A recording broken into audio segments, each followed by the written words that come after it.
I can think of some of my own church experiences where it was like 99% organized. I've also known believers, beautiful believers, who it's 100% organic. There's nothing they ever do twice in a row. What are you learning about the importance of both? I would use the example of our church, the Table Philadelphia right now. If we just go by organized structures, here's all the commitment is to following Jesus. It's 6 events a month because we have Sunday gatherings and there's usually 4 meals in a weekly meal in a house. But if that's what the church is, we've missed following Jesus. I'm saying that's necessary, but not sufficient.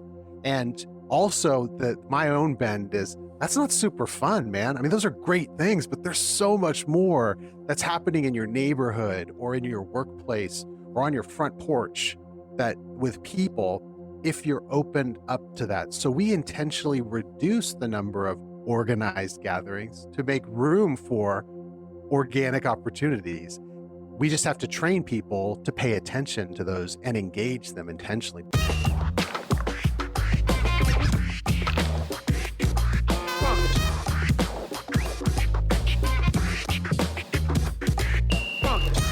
Welcome to the Everyday Disciple podcast, where you'll learn how to live with greater intentionality and an integrated faith that naturally fits into every area of life. In other words, discipleship as a lifestyle. This is the stuff your parents, pastors, and seminary professors probably forgot to tell you.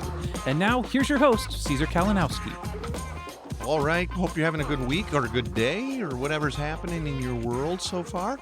I'm pretty excited. I'm heading out here right after recording this episode to have some dinner with some close friends from our oikos, some different people of peace and family and all that.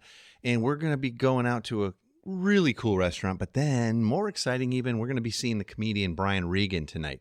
If you've never heard Brian Regan, he's a really funny guy. All in all, pretty darn clean. Nothing vulgar. He just doesn't get into it. Super funny. We've seen him before. He's coming right here to Tacoma, making it easy. So few minutes away. We don't have to have any big hassles, parking or any of that. So I'm pretty excited. Get to hear some new Brian Regan. Hey, do you remember a couple of episodes back, I mentioned that we were cooking up some new ways to help you make disciples in everyday life and live on mission as a family and church? Yeah, well, exciting news. It's official. I'm launching a new group coaching experience where I will be personally helping you establish the foundations and framework for discipleship as a lifestyle, both for your family but also and help you get on the same page with your spouse and family spiritually and missionally more than ever. It's also going to help you grow in your ability to speak and experience the gospel in normal life conversations and certainly help you experience more spiritual freedom and relational peace. Now, my goal is to help 20 people with this in the months ahead. That's it. Yeah, and because it's going to be a big deep dive and a lot of access to us. So if you'd like help in these areas or just want to talk a little bit more about it, let me know. Just send me an email.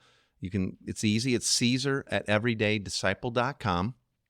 Yeah, just make sure you spell Caesar right, Caesar, kind of like the pizza or the salad, Caesar@everydaydisciple.com, and just say, hey, tell me more about this new coaching, okay? And I will. And by the way, the 20 awesome people that do join me before the end of this month, when this kicks off, we'll be getting some incredible bonus experiences, time with us and all that, and the best deal I'll ever be offering for this coaching. So I'm pretty excited about it. It's too much to talk about here, but if you are just even interested in this new super flexible, high-touch way, I want to help you do that, okay? Just 20 of you. So let me know, all righty? Now, today, I'm going to bring on a guest, a really good friend of mine. His name's Gino Curcuruto.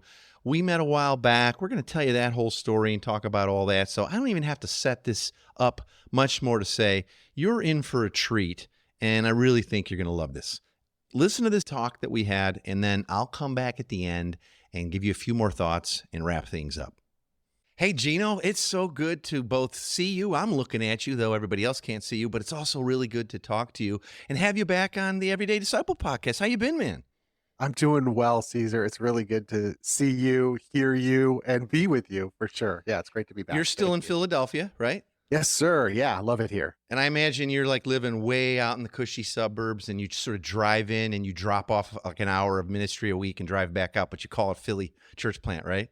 You know me better than that. It is not that at all. But thanks for setting me up for that. No, we live in the thick of it in a challenging neighborhood, and where God is present and at work, and we're following Him in the everyday.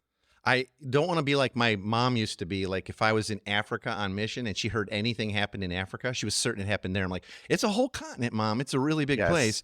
Just like our European friends would say, what's going on with all this on the news? Like, well, that was in Florida. We live in Seattle. It's like really the opposite side of the country, you know? Yes. So when I Yes. see stuff on Philly on the news, unfortunately, quite often and not always so awesome.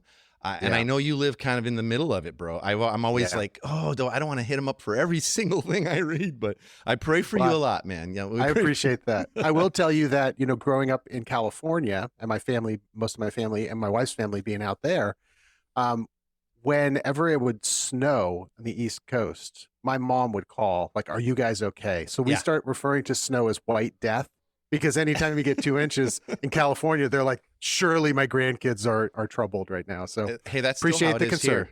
That's even still how it is in Seattle. It's like even just the threat of it, and all the schools are shut down. Yes. Everybody stays home. Apparently, the internet doesn't work. That's crazy.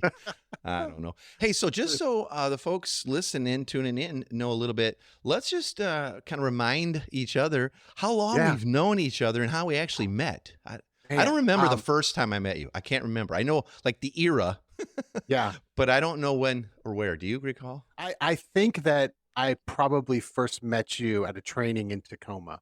I Okay. think that I came out, and that would have been like, goodness, it's been about 15 plus years, I would say. That'd be At- my guess. At right? least. At Yeah, it was least, probably a yeah. Soma school or something like that, maybe. Yeah, I or think something. so. Yeah. Yeah. And I remember we hit it off pretty quick, and I got some Yes. chiropractic lessons from you, which that's Yes, freaking, that's right. freaking You were an people amazing out. pupil for sure. I'm still using the skills, brother. My daughter Justine says every time I'm like adjusting her, she says like, man, I've never ever had an adjustment, especially my neck, like Gino did, sitting up in a chair, even like when's he coming? Yes. When's he coming to visit? That's great. So if we That's get great. you out here in the next few months, like we're talking, then yeah, my at least Justine's gonna need a good old. I'm in for it. I love it. I Adjustment still there. do it all the time. Yeah, Yeah. that's great. Yeah, it Yeah, has so been we- a long time, and your kids were little then, man. Man, they were. Yeah, then now they're like out in college, and our youngest is 14. So yeah, it's been I don't even know if Nate was born when we met. I believe that he wasn't, since he's Wow. only 14. Yeah. You know what's cool about this too is because the whole time I've known you, you've been a church planter, you've been a disciple maker, and some people, as soon as we say the word church planting, they're like tune out, and it's like. The way we have always seen church planting is it's disciples making disciples. And some people organize more people around that effort in their city or neighborhood, and some just do it as an oikos, right? And like their Yeah. extended family. It's all really the same. But some Yeah. people's gifting or ambition or calling might say, hey, we're going to multiply these out citywide and start to train other leaders. But so I don't want anybody to get freaked out by church planting, but you've always been, that's been your Yeah. jam. That's been your focus, just like ours. And Yeah. I've loved watching you do it as you've raised the kids through all of those iterations of ages and stages and a million part-time jobs, both you and Jill, and Yes. all that stuff. No one can claim Yeah. that like, well, it must be easy for you guys to make disciples because you got all day off. Yeah, though, as I know I'm not on this podcast just to talk about like, the things that I've learned from you. But I do want to say that you and our buddy Seth McBee, like my first experiences with you guys were living out something that I was longing for and didn't know how to articulate. And I do remember you and Tina taking me into your home because there was extra time before I had to fly home. And I thought like, I got to go back to the hotel and process all these things I'm thinking about and learning. And you're like, no, we're just going to have a meal. You come over. We tried to go to a movie. We couldn't get tickets because it was sold out. So we just watched a movie at your house. I mean, that was my first experience with you. And after that, I thought there's actually people that just live this way. It's not just theoretical. And it changed my life because I went back and said, I'm sold out for that because I've seen it happen and I'm just going to do it. And I think I'm just kind of naive enough to think that I had the ability to just be normal. Yeah, well, you certainly are. And I've hung out there in your part of the world a little bit, and you are normal, but you're also one of these guys a little bit like here for us, where it doesn't matter where you go, people are like, hey, Gino, what's Yes. happening? Like, but That's that true. just shows you you're living the life, and your kids are Yeah. engaged, come over, they're all at the table, they're making fun of everything. Yep. talking about music, laughing, doing their homework, crying, fighting, all this stuff. It's normal. They engage. Yeah. It's not like, where's the kids? Oh, they hide when we have people over. It's like, oh, living in Yeah. community, huh? Anyway, Yeah. so it's Yeah. really normal, man. It's super Hmm. normal. I love it. Hmm. Now, as we kind of get rolling here today, what are some of Sure. in your life? I know you weren't like born into the church. Like I Right. kind of was born going to church forever, though there was no discipleship. And I've talked about that plenty on the show. But Yeah. what are some of the different types of experiences of church that you've had over the years? Yeah. As far as going to church, which, we know you can't, but what are some of the different types of experiences you had, both just yourself, but then maybe even as a church planner? And then maybe we'll talk a little bit about what you're doing today. Yeah. Let's do that. So, the first thing that occurs to me is in my first encounter with Jesus was relationally through people that just cared for me, walked with me, even from a distance, but just shared life with me.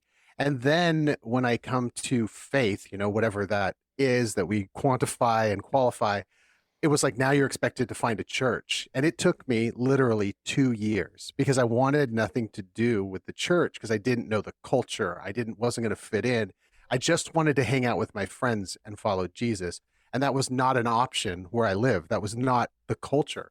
So I experienced kind of like the Sunday only thing where you just like sit in rows and you take in. And so then I became very particular about Bible study, and it had to be like go verse by verse through the teaching. And that was my experience. And I thought this Christianity thing that started relationally is really just about what I know in my head. And so that was a lot of my experience in the church was if you acquire knowledge, which is a good thing, but that's the thing. So it was like this competition to acquire the most knowledge, then you would be the most faithful follower and a leader. And so I could do that in my room at night. I could just read a book, and there was something missing. There was like relationship around, but everything in those first few iterations for us, at least in my recollection, was so head heavy. I was stressed, but I'm also like, I do good in academically. Yeah. So it was easy in that sense. I was like, this Jesus thing's no problem. I'm Just read learning books. lots. How did you do at sword drills, bro? Or were you too old for that when you came to faith? Yeah, dude, I was too old for that. I didn't know. And I was like, wait, isn't the way of Jesus peaceful? Why are we always pulling out swords here when we talk? I was very confused. I have to just clarify because some of our listeners might not know what a sword drill is. The word of God is like a sword. So it's the word. And we would have people, the teacher say, I'm in first grade, third grade, whatever, stand up front and go, all right, First Chronicles 2:18. And if you could recite it, gold. And then if not, who could get to it first? Because you knew where it was in the Bible. You didn't have to go to the index first. They called them sword drills. And you got points and you got sticky stars on your chart. And talk about do to be. Ouch.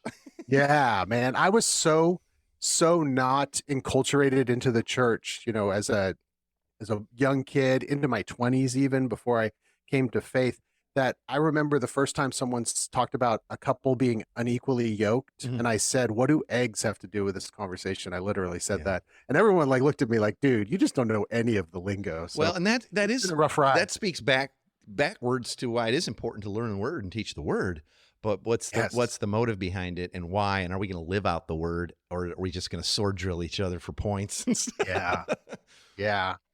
Yeah. So, I mean, from there, other experiences were formed and shaped a lot by the proclamation of the word from a pulpit on Sunday. Mm-hmm. And then, hey, we want relationships, so let's get together in someone's house and do more Bible study on the weekdays, which isn't a bad thing. But what I was being trained into and learning was, in order to lead, the most important thing was that you could answer questions about the scriptures. Yeah. And I wondered when I saw the life of the disciples, I kept saying, like, they look like they're moving around and doing things out of who they believe they are, not just acquiring more knowledge and answering. Yeah, they're not questions. turning it on and off. They're still out doing their fishing, or they're sowing and reaping, or whatever they had to do to feed their kids and keep a roof over their head. But they was a lifestyle, right? And I'm at that point. I'm a business owner. I was running my first chiropractic, actually my second chiropractic practice at the time. Most of my life was not spent with Christians. Mm-hmm. It was out in the world, if you will, and saying, like, what is all of this knowledge acquisition? How does it help me when I'm caring for someone in my practice? Like, if this doesn't have real life implications Mhm. for me. I just don't know what to do with it. And it kind of brought me to a crisis where I was like, I really love Jesus. I'm kind of confused by the church, and I just want this to be integrated. Yeah. And then you Yeah. heard the story of God. Yes. And the whole Yes, thing got exactly. grounded in normalcy and some food and maybe even a beer. Like what the heck, Right. Right. I mean, it was like probably 4 years later when we started talking about my meeting you and kind of I remember being like, I don't even know what the word is. It's just like it hit me like a ton of bricks in the sense of all you have to do is live in light of your identity and show people what God is like. Like there's obviously like more background that's required of that, but I was just I think that I was like Rain Man, just repeating it over and over again. Like show them what God's like. Show them what like I've been longing for this, but I didn't know Yeah. what that looked like in a church Yeah. expression. Now, let's jump ahead a little bit. So you've been out in Philly, Yeah. quote unquote, planting churches, communities, really, Yeah. for a while now. And there have been some various Mhm. iterations. The name of your community is called The Table, right? Yeah. Yes. Yeah. Table Yeah. Philadelphia. Yep. And there's been a few different iterations of that. And of course, when the whole world changed and shut down for a while, that changed the rhythms as well. But I know that I think Sure. you had some of your biggest times of growth and effectiveness during that because of the way you lived in community. It's like, well, Yes. programmatic shutdowns don't affect us that greatly because we're living this. Right. What are you currently up to? Real quick, just, and I'm proud as heck of you, brother, but give us a little Oh, idea thanks. of what's the community look like now and what's your family's engagement Yeah. and all that? Yeah, we say that we're a church of communities. So there's one big church universally, but the Table Philadelphia is one expression of the church made up of localized families on mission, table communities we Mhm. call them. So we have a number of those, and we're looking to actually multiply again. Looks like this year as we train up more leaders. So God is blessing the heck out of this. So we have communities that gather in homes and live life throughout the week in different parts of the city.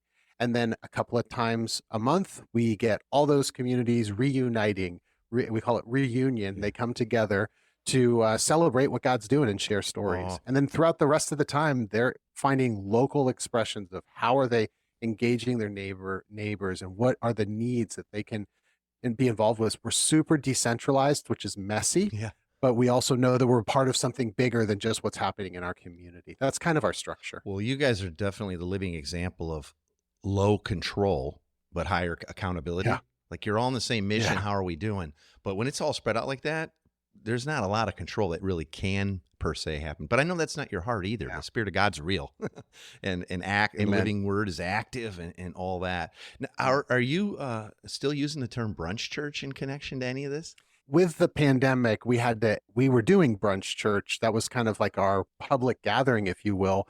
But our brunch church was designed to be in smaller environments, right? We would have one community or maybe two that would have relationships with people in their network of relationships that would come twice a month into a space. We'd share a meal and we'd share some stories of God and have conversations about it. It was really, really an inviting space for people.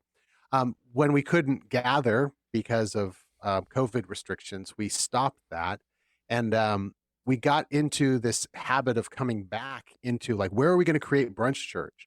Because a lot of people hadn't experienced. It'd been 2 years, Wow. that they hadn't experienced that. We had leaders that hadn't really been a part of that, and so we just made this shift towards the fall last year of saying we're going to have one large gathering that's brunch and one that's our reunion celebration. Those are our only all church gatherings each month, and we are empowering our table communities to engage in their neighborhoods and reproduce localized brunch church, dinner church in the future. So we're kind of reimagining people to what the church could be like, Which is an and I think ongoing should be. thing as a family. Think Yes. about, we always tell people, like, Yes. ask yourself, what would a healthy family that has God as their daddy, Jesus as their brother, what would they do? Yeah. And I'm just guessing that the rhythms of Team Curcuruto are not the same as when you and Jill first got married and had one baby and couldn't sleep at night and all. I'm guessing the rhythms of your household are just different now, 18 plus years later, Yes. Like a family they really morphs, right? A family adjusts. A family includes more people, and people are transient and come and go, and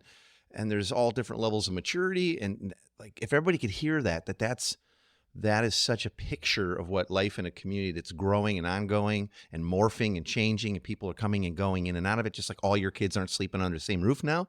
Right. Crazy. Right.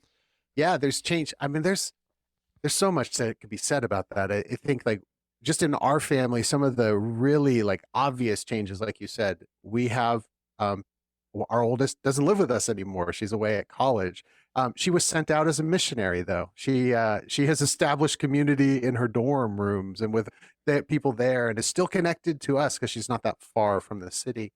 But just the idea of people witnessing when one of our own goes out to another place, they're being sent as a missionary to build community because she's grown up in a family and a larger extended family. That's normal. And so she's a gatherer there. And that's a beautiful thing. As a dad, it's an amazing It thing. sure But is. just as a church planter, you're like, man, love to see multiplication from the family. That's good stuff. Now, from your experience in all of this and all the different iterations, is there anything you found that is perhaps maybe extra harder for pre-churched people? In other words, people who've maybe been around church a little longer, harder for them to grasp about this lifestyle of discipleship and mission, and yet it's something that's pretty crucial, you know? Yeah. Yeah. I think that there's multiple ways of saying this, and I'm still kind of convinced that the language that I've learned from you is really helpful in this scenario. And that it's like this idea of organized and organic life together, in a sense. Like there needs to be like a framework and then something else that just spontaneously happens, or there's the skeleton in the flesh, in the sense of like how a structure is formed. That many people come with ideas about what the church might look like or should look like, Mhm. and they're not fully aware that their own life has this organized and organic structure. They just might not be intentional about it. So the challenge is twofold. One, that people don't necessarily see that need, and the church isn't always explicit about naming it. And it's super helpful if we can use that language Yeah. to say, we have organized structures, we have set meeting times for things, and then we also create margin for our life to engage with God as we see in the organic things. Why do you think it's important, Gino, that there's both? Because I'm thinking, as you're saying this, and I know we've talked about this and helped train this together with many, Yeah. Yeah. I can think of some of my own church experiences where it was like 99% organized. Yeah. But I've Yeah. also known believers, beautiful believers, who it's 100% organic. There's nothing they ever do twice in a row. There's no anything. And like, why do you what are you learning about the importance of both? Such a good question. I think I would use the example of our church, the Table Philadelphia, right now. If we just go by organized structures, here's all the commitment is to following Jesus. It's 4 events a month. I mean, sorry, 6 events a month, because we have 2 Sunday gatherings, and there's usually 4 like meals in a weekly meal in a house. But if that's what the church is, we've missed following Yeah. Jesus. I'm saying that's necessary, but not sufficient. And also my own bend is that's not super fun, man. I mean, those are great things, but there's so much more that's happening in your neighborhood or in your workplace or on your front porch that with people, if you're opened up to that. So we intentionally reduce the number of organized gatherings to make room for organic opportunities. We just have to train people to pay attention to those and engage them intentionally, to be present and to do that. And not Does that make sense? and not just the organics, I guess, between me and my neighbors, but also organics between the church family. The fact that For sure. I only see you these 6 times, and I don't make them all, but I Yes. guess that's what I'm supposed to do. I'm checking the box best I can, and it's based on my own motivation, fear, love of self, whatever's going on, you know. But instead, seeing these as times of reunion. I love that you call it that. That this is like a family reunion. We're getting together. We're having a family dinner night. And there's all kinds of, because of that, there's all these organic interactions that happen throughout our week and month, and they're not forced, and they're not expected to have everybody at them or they're a failure. You know, like I see people do that. Like, oh yeah, we're starting to do this thing at the park. And they're like, how many people come to that? Well, that's the thing, you know, only about a third of our people ever come out and, you know, play volleyball and grill out at the park. I'm like, well, that's awesome. I mean, maybe they're, you know, That's right? awesome. Maybe they're busy. I Yes. Our family, Team K, is very close. We do lots of stuff together. Guess what? Not everything. I'm taking my oldest grandson out just for him and I only tomorrow, all day. Well, what about everybody else? Well, I'll see them Sunday. I'll see them at a different time. So I think it's important. I'm sorry. I was just going to say, I think my short answer is it's important to have that language so people know what you're aiming for, so that they experience more of this life together in the kingdom. So if it's only, we say church is only the organized things, we're missing it's the a program point. then. And if we do, it's a program. And if we say it's only the organic, I think it's not reproducible. Right. Probably not producing You're maturity leaning on either. people's talent. Yeah, and you're leaning on someone's talent. So so people will see that I engage with people organically, pretty much like you said. Everywhere I go, it seems like I get to know people, they get to know me. And if you follow me around and think that that's what it takes to be a disciple, like you have to be like me, you're missing the point. Like there's environments where you have those relationships. So that comes from also, I have a team that's with me. I know people because my team of Team C, and our whole community helps me to learn other people. And we spend time together in organized fashions, praying and discerning. It's interesting to me as I've watched over the years, because I have also found this concept, this language, however it's framed, so helpful and free. It's sort of freeing. It sets us free. Yes. But I've noticed that it takes very few organized activities as a family to lead to healthy organic rhythms that naturally occur. And those organics then, because you're doing life on life together, oftentimes lead back to sort of like micro-organized things. For instance, you're hanging out locally, maybe having a cigar at the local cigar shop, as I know you are prone to do, and I've done with you. Yes. And it's not that organized. It's not the exact same time of the thing or whatever, but you get to meet some guys, and next thing you know, it's like, hey, this seems to work on Wednesdays. Can you guys, let's start trying to do that Wednesday. And all of a sudden, it's a little more organized. Or some of these people start asking all kinds of questions about faith, and you go, well, why don't we start getting together and studying this together or whatever? Now, the whole church has to do it. No, they don't. Just these guys are right. That's what God's brought this little, know. Well, my wife really has been asking me a whole ton about this. Why don't you start coming to our family dinner night then? So it's like the organized leads to organics, and the organics can lead to these, I call them like micro-organized, and it's really cool, I think, and very natural. And I think people get it once they have it explained and they experience it a little bit. They go, that's kind of how my normal life is. Like, yeah, exactly. Isn't that amazing? Being normal. Yeah. That's cool. Now, what are some examples currently today for the organized side of your life? I guess you just said it's the 2 Sunday reunions, and then you have a weekly family dinner night as a community. Any other organized things that are going on, either for or for most of the community? Yeah, we have someone that's pretty new to faith. I would say she just came to faith recently. And one of the things that we discerned as a community was she really wanted to know more of how to read the scriptures, which, isn't like, I'm not starting a Bible study and inviting my neighbors into it unless that's what my neighbors are interested in, right? So this is one season where we started working through the Gospel of Mark together.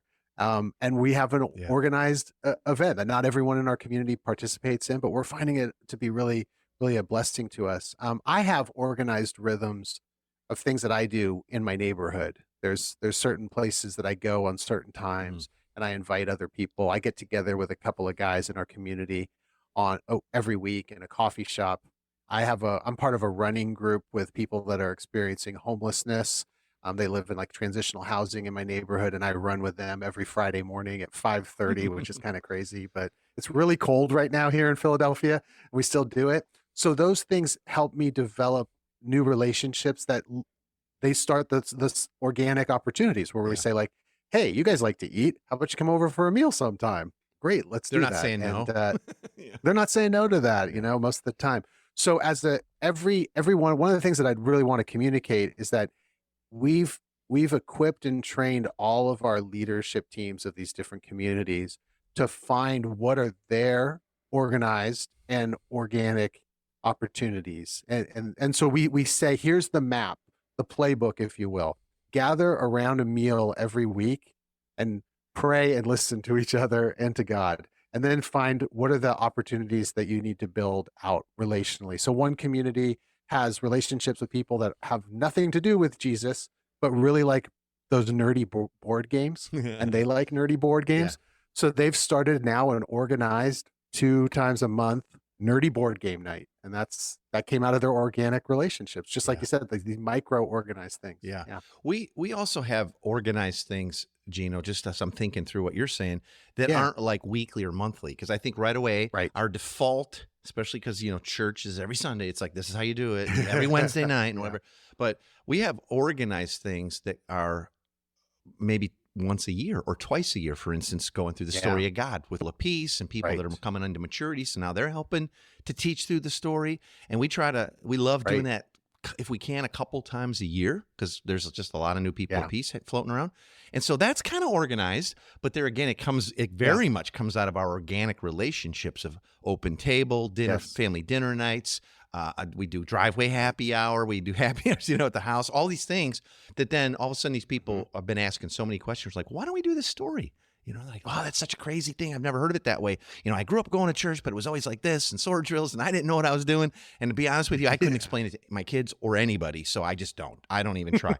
Let's give it a shot. And after one round of story one, they're always like, dunk, I'm in, hooked. Like so. Yes. So there are. I want to help people think too. Organized and organic is flexible. It's real flexible, and it changes maybe I think seasonally and seasons of life, and as the community shifts and morphs and grows and all that stuff. Yeah, that's a really good point. Is that it's not always weekly. It could be annually. It could be seasonally. We have fire pits. We have a backyard in our Hard to our believe. house Your in last Philly, one was which is such about a rare. 1 square meter, but in a Yeah. really long strip. Yeah. I tried to do a fire pit there and almost set the power lines on fire. That was not a good idea, and I'm pretty sure it was illegal, so you should edit that out. But our new place, we have a small patch of grass, and we have neighbors and friends over there. It's a little cold here for that right now, so we're not doing that. But that was something we were doing once a month and just developing relationships. As a church, one other thing that we have that's an organized activity that I participated in is every other month we get all of our community leaders and teams, and it's open to everyone. And we do a workshop, a training with a dialogue and conversation. What are you seeing? What are the challenges? What are your ideas? Where are you seeing God at work? And that just kind of funds the imagination collectively for how to participate in And this I'm work. I'm big on equipping. So once there's a need, I like really getting into an Yes. organized rhythm of equipping. So like here's the calendar way out so you can kind of plan around it. Yes. You're leaning in, you're wanting to lead your family, your oikos, your neighborhood on mission, make disciples. We're going to equip you with some intention. And here's what it'll look. Yeah, we're not doing it Yes. on Christmas week, and we're not going to probably do it in July. Everybody's not picking. But there'll be some organization around that. Now, when the oikos is small and just getting started, that's probably not necessary because you're all just learning and walking and growing. Exactly. But as you start having people and couples that are ready to time to be getting ready to send them out, or they've already said, I have to. I got too many neighbors in flow, but I don't know this, and I don't. My fluency in the gospel's not that great yet, and all that. So we're big on that being an organized a rhythm as well. But then as I say that, I think about all the times of leadership development, quote unquote, which is really just discipleship further up the slope, of how many times really meaningful things have occurred in leadership development were 100% organic. They just were. Yep. I had I had to get my deck stripped and then repainted, and a bunch of guys wanted to hang out. Hey, what are you doing Saturday? Could you help me out? And sure, and I'll make sure we got food and beverages, and they come over, and it ends up being some of the best training we've ever done, and the deck looks amazing. And it got done in like 4 hours instead of taking me 4 Saturdays. True. Like, oh, this is good news. Right. Yeah, I think about trying to create spaces that are intentional for training, but also knowing that there's going to be opportunities for that equipping in everyday life if you get to be with people because of who we are and how we live our lives. Let me just ask you here, what do you more naturally lean toward, organized or organic?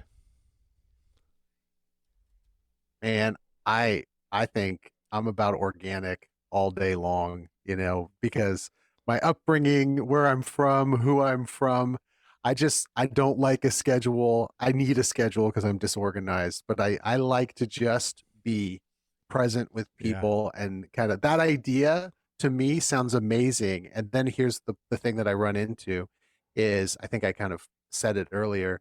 I Yeah. don't know how to reproduce that. Like if I just say, come follow me, sometimes people are like, but I don't like the things you like. I don't want to have a cigar. I don't know. Is this not Uh-huh. possible? Like, and they need, or tell me the basic structure so I can know that I'm doing this. So I've found challenges with my personal Yeah. preference towards And that's why organic. we need both. I We think really that need helps. both. I think it's just a matter of awareness. Yes. Some people, if you have one preference or the other, you think, oh, well, that person's just not organized enough. Or this person's real they're way too rigid. Why don't they just loosen it up a little? We really do need both, and we need to honor both. And I think we get to grow do. in both. If you're a person who looks at your life spiritually, Yes. or as a leader, say you're leading a church or maybe a small group leader, or you lead all of discipleship in your church, whatever, and you really look at like, okay, what's the output, right, for my efforts? It's all organized. Yeah. Then you might want to say, okay, Yeah. how do I grow in the organic? Am I protecting my quote unquote schedule and time and preferences too hard? And is there who in the community seems to be all about organics, and they're just like a party waiting to happen? And how do we better partner and give them permission to organize us, Yes. into organics? Like I remember one time Yeah. when we were living in New York, Yeah. our community was doing great, and we wanted to see greater organic interaction. So we used a slight organized tool, and we just got on like a WhatsApp type of tool, a little group texting sort of tool. Yeah. And here's what we covenanted. We just agreed. We said, on anything you're doing that's like not work or, the marriage bed or whatever, like anything you're just going out to do, just hit the group up and say, hey, I'm thinking about going over to this deli tonight, and then there's going to be a show in the park. Or a friend of mine from work has got 2 pieces in a local art exhibit, and I just want to go and see him. Or my one single mom's kids are going to be in this softball thing, but they don't have any friends really, or parents around or family around. Anybody want to come and scream their head off with me? And so we just started putting everything in the app, and anybody who could make it would. But not everybody made anything, and there was no expectation that you were supposed to. But what it did was it kind of raised that water level. So that little bit of a commitment and that organization to say, I love you enough to let you know I'm going to a movie tonight. Anybody want to go see the new Mission Impossible or whatever? And I love you enough to do that. But if no one makes it, I don't have a chip. I'm not getting upset. I'm like, not, and it raised that water level. And pretty soon people were saying things like, this is really like my family, and my friends are wanting in. So can we organize a special night, like an open table, where we're not praying for each other or doing equipping or training, just so we can be with them? You're like, heck yeah, we can. You do it. Go for it. You want to do it at your place? And on it went. So you can see this push and pull between the two, and both are needed. But I think the awareness of what's your preference, and then pray and ask God to help you grow in and find others who are strong in the other, I want to run something by you and get your input on this, because I think I have noticed that one reason it's really helpful to have a planned out, organized activity beyond what we've already talked about is introducing new people into community life. It is not an unfair question for someone to say, what do you expect of me to participate in this? Particularly if they're not as accustomed to this kind of lifestyle, right?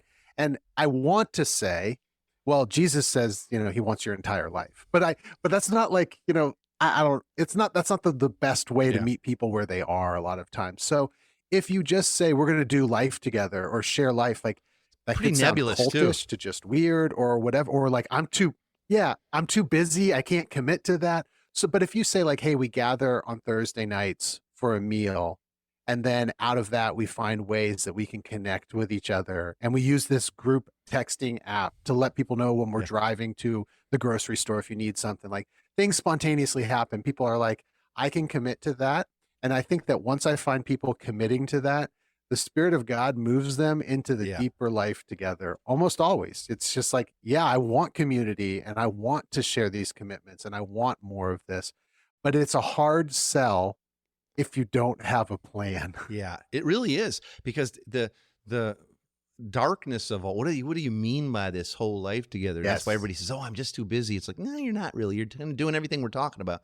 Right. And long ago, someone gave me this phrase. They said, "The ignorance breeds fear." Not ignorance like stupidity, but like ignorance meaning I don't understand. Right. Breeds fear. Yeah. And they really don't even have the language to try to dig out. In fact, I don't know if I have the language to try to dig out all of the organics of nuance and life on life and driven by the Spirit that happens. But like you said, if you go like, well, we try to have weekly family dinner with each other, and we come together sometimes in a rhythm to celebrate and hang out, study the Word of God.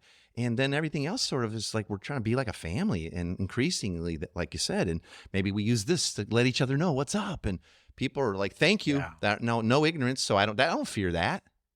Yep. And I think that's Yep. boy, Gino, you've nailed something there, because I think a big part of why people fear discipleship as a lifestyle and a mission versus 12-week course or 9-week course or whatever Yeah. is because of Yeah. that. When you say, Yeah. well, how do you guys make disciples? Well, we think we do it like Jesus did, and it's in all of life, and it's like lifestyle and through relationship.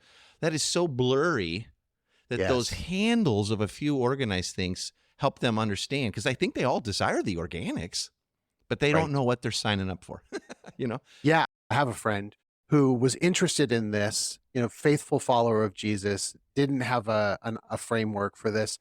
And he asked me straight up, because he was like a busy person. He's like, "What is it going to require of me?" And I said, "Well, your whole life," because we're friends like that. And I kind of joked and I said, "I'm asking you to meet, I think it was Wednesday nights for meals. Once a month, we're going to throw a party and you can come with the neighbors, because I'm starting to get to know some of our neighbors." And he's like, "Okay, I think I can't commit to anything more than that." It wasn't 3 months into this. I told him, there's going to be a time when we're going to probably want to discern, like, how are we responding to things? What are those micro organized activities that develop? And it was our first party. The next day he called me up and he said, "I need to meet with you Monday and we need to debrief on what happened, because I have so many questions." Like I said, "But I thought you didn't, I thought you didn't have time for this." Yeah. Right. And so what I'm saying is, adults learn on a need to know basis. And when they feel like they need to know, they're definitely interested. And we just need to give room for that. Give them a framework, give them commitments that they can start with. Don't make it nebulous. And then trust God to continue to grow us in these organic and more micro organized things. It just happens. It works that way. Yeah, I agree. Gino, I could keep talking to you for hours, but I do this instead. We'll wrap up this point now. I'm going to get into the big three. That'll be hard for me to distill some of this goodness down into 3 takeaways. But how about you and I come back together and talk about a few other things that are on our hearts in the weeks ahead, okay? I would love to do that with you, brother. All right, Yeah, brother. I that'd be can't great. wait. Thanks, man. I love you, brother. Yeah, love you too. I love that guy. Man, so humble and smart, and a lot of fun to do life and mission with. We've had so much fun together over the years, coaching and training people. Thanks again, Gino. Hey, and remember, I'm launching that new coaching experience where I'm going to personally help you establish foundations and a full framework for discipleship, and do this as a family and as a church, give you all the tools to do that. And my goal is to help 20 people with this in the months ahead. So if you'd like help in any of those areas, drop me an email. It's Caesar@everydaydisciple.com. That's Caesar @everydaydisciple.com. And again, the awesome 20 people, that's who we're looking to do this with, that do join me but before the end of the month are going to get some amazing bonus experiences to go along with this. Never done this before in exactly this way. I'm really excited. But now, as always, let me leave you with the big 3 takeaways from today's topic. If nothing else, you're not going to want to miss these. It's kind of hard to boil this down to just 3. What a great talk with Gino. But I think, and you can get a printable PDF of this week's big 3 as a free download by going to everydaydisciple.com/big3, BIG3. Okay? So here's the big 3 for this week. Number 1, our ministry rhythms need to be both organized and organic. When we think about our family lives together, we don't count up the number of events per week that we attend and then take attendance. No, we live with them. They're our family. There's a fabric to our life together that cannot be reduced to just a series of events. And the church is a family, and a healthy family has both organized and organic rhythms to it. Keep thinking through that. Number 2, ministry and discipleship cannot be merely a series of events on a calendar. If all we have are organized events, then all we offer people is a program. And no one's looking for a program to sign up for. I promise. But on the other hand, if all we do in our disciple making is organic and rarely organized or predictable, it's hard for people to know what it is you're asking them to commit to or how it'll begin to affect and shape their lives. So help folks understand the true nature of God's family and a life of walking in the ways of Jesus with you by letting them know the commitment to these types of organized things, but we're hoping it's going to lead to these types of organic things. And number 3, structuring your missional community like a family that has both organized and organic rhythms takes into account the needs of everyone. A few organized family rhythms will perpetuate and facilitate numerous organic opportunities to be a family. That's what we all want. We don't want just a meeting or a group we see once a month or whatever. It'll help us to create these opportunities to be a family and do a lot of normal life stuff together. It only takes a few organized things and it'll lead to all the rest. Keep asking yourself, what would a healthy family that has God as their dad and Jesus as their brother be doing together? It's pretty cool, huh? And it's pretty simple. I hope you'll join me next week when I introduce you to another family who's making disciples both in their neighborhood and as they lead a more traditional church toward missional living. The things they're learning will be a real encouragement to you on your journey. You're going to love it, I'm pretty certain. Okay? I'll talk to you soon. Thanks for joining us today. For more information on this show and to get loads of free discipleship resources, visit everydaydisciple.com. And remember, you really can live with the spiritual freedom and relational peace that Jesus promised every day.